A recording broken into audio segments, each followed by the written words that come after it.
I am worried that we're heading toward another unnecessary manufactured crisis because our current government funding is set to expire in 8 days. So I want to take a moment to talk about how we got here, but there is a path forward. In fiscal year 2022, Leader McConnell required parity between defense and non-defense funding. It's a requirement that we met, Democrats and Republicans, and it provided the common sense framework that allowed us to finish our work. Now, the Republicans have abandoned this framework, demanding steep cuts to programs the American people rely on. The cuts would be more painful as inflation continues to squeeze pocketbooks, heating, cooling, food, and housing. These costs are becoming more expensive.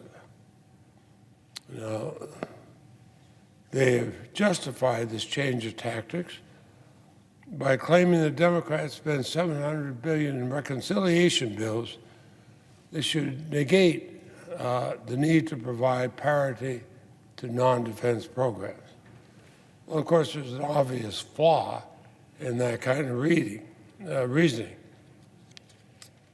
The spending they're talking about was to meet an unexpected crisis that killed more than 1 million Americans and threatened to collapse the global economy.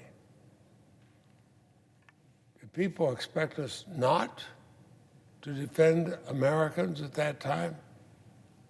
The bills were meant to get us out of the pandemic, get the nation healthy, get our economy back on track, and I believe we're accomplishing that goal. Would anybody say they wish we had not spent that money? They weren't meant to fund the basic functions of the American government in fiscal year 2023. They were meant to take care of the dangers of the pandemic that had killed 1 million Americans and threatened to collapse the global economy. Now, we Democrats do agree with our Republican colleagues that inflation threatens the national security. We all agree on that. But non-defense programs face an equal threat and demand an equal response because of inflation.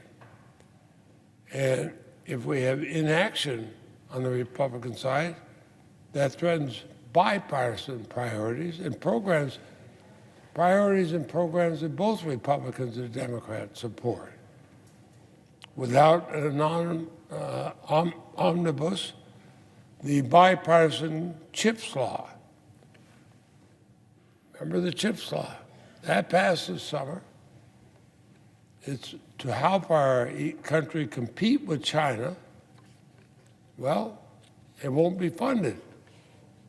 And that competition languishes.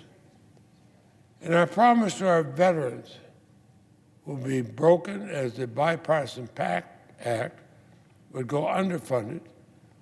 VA medical care would fall at least $7.5 billion short.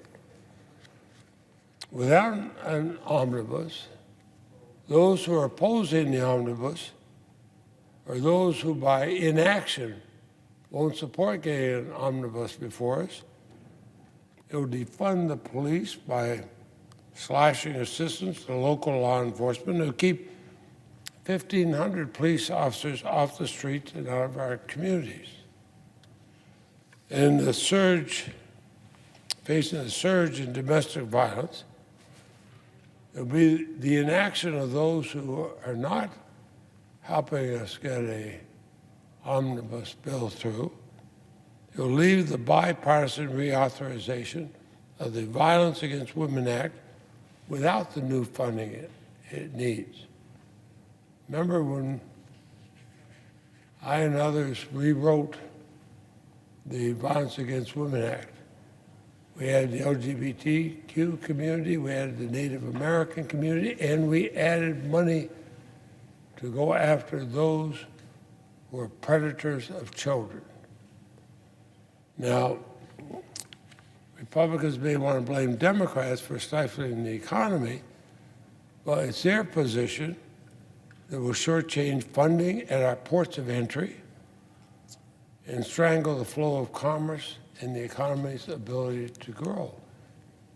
You know, you can have rhetoric, but then reality catches up. And you need the money to fund our ports of entry, or we all know the effect it'll have on the economy. And if they do not join in this, it'll be Republicans who turn their backs on small businesses by not providing the SBA with the resources they need to help small businesses thrive. And sending men and women to the moon, that funding is going to be delayed.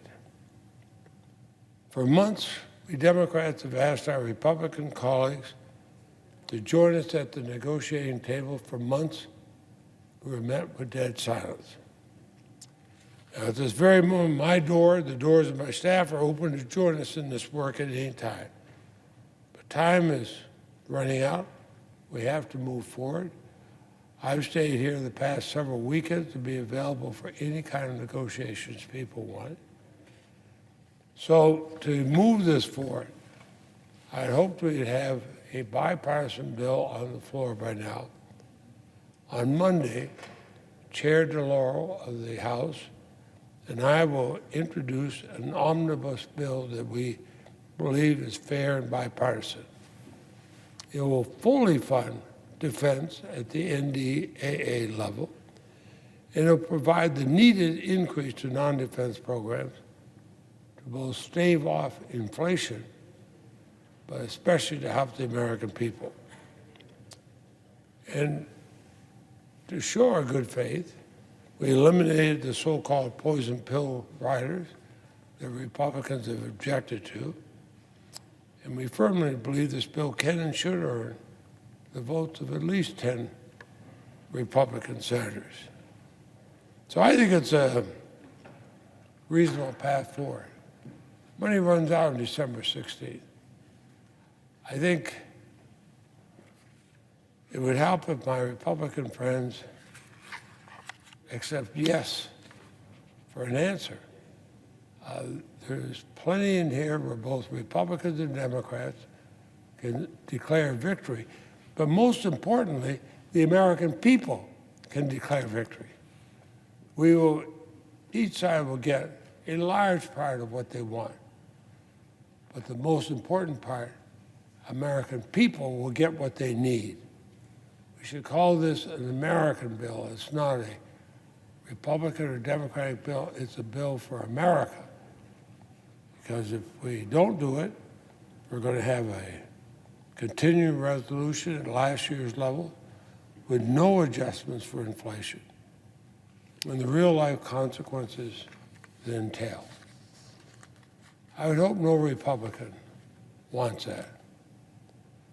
Because if they do, and we end up with a continuing resolution that lower funds everything from defense to non-defense programs, damages our economy, damages our defense, they'll have only themselves to blame. I would hope it won't be a case of who passes blame on the disaster, but rather a case where we come together and say to America, you can declare victory. I yield the floor. And I suggest you have